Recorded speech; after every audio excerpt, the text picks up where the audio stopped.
अस्सलाम वालेकुम team 10 up की तरफ से। ये इस कोर्स का लेक्चर 5 का पार्ट 6 है। पेन पेपर पेंसिल पकड़ लें ताकि आप इंपॉर्टेंट पॉइंट्स को नोट डाउन कर सकें। दोस्तों, पैटर्न बेस्ड ट्रेडिंग को कंटिन्यू करते हुए हम बात करेंगे अब फॉलिंग वेज और राइजिंग वेज चार्ट पैटर्न्स की।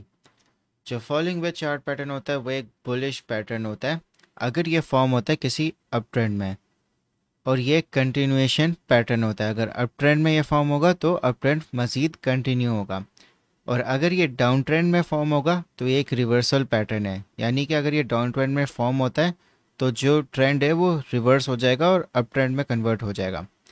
इसी तरह जो राइजिंग वेज है वो एक बेरिश पैटर्न है। ये फॉर्म होता है एक डाउन ट्रेंड में और ये कंटिन्यू करता है डाउन ट्रेंड को। अगर ये किसी अप ट्रेंड में फॉर्म होगा तो इसका मतलब एक रिवर्सल पैटर्न है, अप ट्रेंड होगा वो कन्वर्ट हो जाएगा डाउन ट्रेंड में। जो वेज का शेप होता है वो बिल्कुल इस तरह का होता है, समझ लें एक पिज़्ज़ा स्लाइस की तरह होता है। तो दोस्तों, इसको ट्रेडिंग व्यू पे और बेहतर समझते हैं। दोस्तों, वेज पैटर्न्स में आपने सबसे पहले हमेशा ट्रेंड को आइडेंटिफाई करना है कि अप ट्रेंड चल रहा है डाउन ट्रेंड चल रहा है, क्योंकि जो वेज पैटर्न्स होते हैं वो रिवर्सल पैटर्न्स भी होते हैं। तो अगर ये अप ट्रेंड चल रहा है, जैसे फॉलोइंग वेज एक बुलिश पैटर्न है, तो इसका मतलब कि मज़ीद अप ट्रेंड कंटिन्यू होगा। और अगर ये डाउन ट्रेंड में चल रहा होता तो ये उस ट्रेंड को रिवर्स करके अप ट्रेंड में कन्वर्ट कर देता। तो आपने सबसे पहले आइडेंटिफाई करना है ट्रेंड को। फिर उसके बाद आप देखोगे प्राइस एक्शन में कि एक कंसोलिडेशन होगी। टाइट कंसोलिडेशन इसलिए क्योंकि आपको जो ट्रेंड लाइंस में आपको जो प्राइस एक्शन है वो स्क्वीज आउट होता हुआ नज़र आएगा। तो आपने मेन चीज़ ये देखनी है कि उसके जो 4 पॉइंट्स एटलीस्ट वैलिड हों, यानी कि रेजिस्टेंस पे, फिर सपोर्ट पे प्राइस एक्शन आए, फिर दोबारा रेजिस्टेंस पे आए, फिर सपोर्ट पे प्राइस एक्शन आए। ये आपकी ट्रेंड लाइंस के विद इन जो प्राइस एक्शन है वो मूव करे। एटलीस्ट 4 पॉइंट्स को वैलिड होना चाहिए, और अगर 6 हैं तो बहुत अच्छा है, आपका पैटर्न और अच्छा है। तो जब इसकी कंसोलिडेशन हो जाएगी फिर एकदम से वॉल्यूम आएगा और एक ब्रेकआउट होगा। ब्रेकआउट होगा और फिर एक पुल बैक आएगा, फिर उसके बाद ट्रेंड कंटिन्यू होगा। तो आपने जो ट्रेड लेनी है वो आपने पुल बैक के बाद लेनी है, और जो आपका स्टॉप लॉस होगा वो आपकी लोअर इस ट्रेंड लाइन के बराबर होगा, और जो आपका टारगेट होगा वो वेज पैटर्न की हाइट के बराबर होगा, जो आपका टेक प्रॉफिट बनेगा यहाँ पे जब आप ट्रेड करोगे।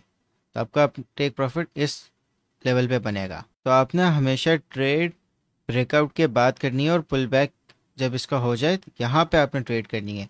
आपने इस लेवल्स पे ट्रेड नहीं करनी, क्योंकि ये पैटर्न फॉर्म हो रहा होगा, आपको नहीं पता कि ये पैटर्न वैलिड है या नहीं होगा। तो आप हमेशा ब्रेकआउट का एटलीस्ट वेट करना और ट्रेंड लाइंस बना लेना, और ये जो पॉइंट्स अगर ये वैलिड हैं तो फिर आपका पैटर्न सही है। तो आपने ट्रेड इस पॉइंट पे करनी है और अपना स्टॉप लॉस यहाँ पे रखना है, इसकी लोअर ट्रेंड लाइन पे। अब जो राइजिंग वेज है वो बिल्कुल ऑपोजिट है फॉलिंग वेज का। इसमें फ़र्क सिर्फ ये कि जो कंसोलिडेशन है वो अपर साइड पे हो रही होगी, यानी जो इसका स्क्वीज़ हो रहा होगा प्राइस एक्शन का वो इस तरफ हो रहा होगा। तो आप देख सकते हो कि आपको सपोर्ट और रेजिस्टेंस पे 4 कन्फर्मेशंस होंगी, फिर उसके बाद एक ब्रेकआउट होगा और फिर एक पुल बैक होगा, फिर उसके बाद मज़ीद डाउन ट्रेंड में चला जाएगी प्राइस एक्शन। स्टॉप लॉस आपका इसकी अपर ट्रेंड लाइन पे होगा, और जो आपका टेक प्रॉफिट होगा वो इसकी हाइट के बराबर होगा, बिल्कुल ऑपोजिट जो आपको फॉलिंग वेज में समझाया है। आपने बस ये प्रॉपर्टीज़ को याद रखना है, क्योंकि जब आप इन प्रॉपर्टीज़ को याद रखोगे तो आपको सही से पता चलेगा कि ये वेज पैटर्न नेक्स्ट मूव क्या करेगा। तो आप इन प्रॉपर्टीज़ को नोट डाउन कर लो। तो दोस्तों, जैसा कि आप देख सकते हो कि एक अप ट्रेंड चल रहा था, फिर उसके बाद ये फॉलिंग वेज पैटर्न फॉर्म हुआ।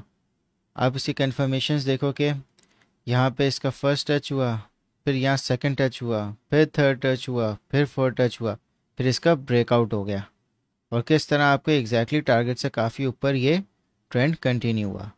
तो वेज पैटर्न्स को आइडेंटिफाई करना बहुत आसान है। तो अगर आपने ब्रेकआउट के बाद पुल बैक पे ये रेड कैंडल पे आपने ट्रेड ली होगी और अपना स्टॉप लॉस इसकी लोअर ट्रेंड लाइन पे रखा होगा, आप कितना मतलब फिर भी आसानी से आपका टेक प्रॉफिट हिट हो गया, बजाय किसी भी तरह भी आप लॉस में नहीं आए। तो दोस्तों, जैसा कि आप देख सकते हो कि एक डाउन ट्रेंड चल रहा था, फिर यहाँ पे एक कंसोलिडेशन हुई एक शॉर्ट अप ट्रेंड के फॉर्म में, और आपको नज़र आ रहा है एक राइजिंग वेज पैटर्न। तो जैसा कि आप देख सकते हो कि यहाँ पे इसके पहला पॉइंट कंफर्म हुआ, फिर यहाँ दूसरा हुआ, फिर यहाँ तीसरा हुआ, फिर यहाँ फोर्थ होके ये ब्रेकआउट में चला गया। तो अगर आपने यहाँ से भी अगर शॉर्ट किया है और आपका स्टॉप लॉस यहाँ पे है, तो तब भी आपका हिट नहीं हुआ और ये मज़ीद नीचे तक ये कंटिन्यू हुआ।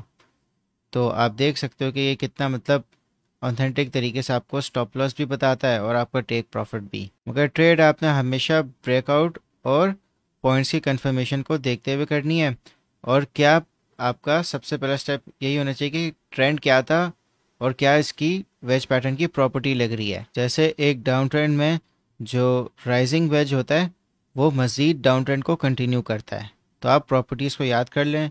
तो वेज पैटर्न्स को हमने बहुत अच्छे से कवर कर लिया है कि कैसे आइडेंटिफाई होते हैं और कैसे इन पे ट्रेड करनी है।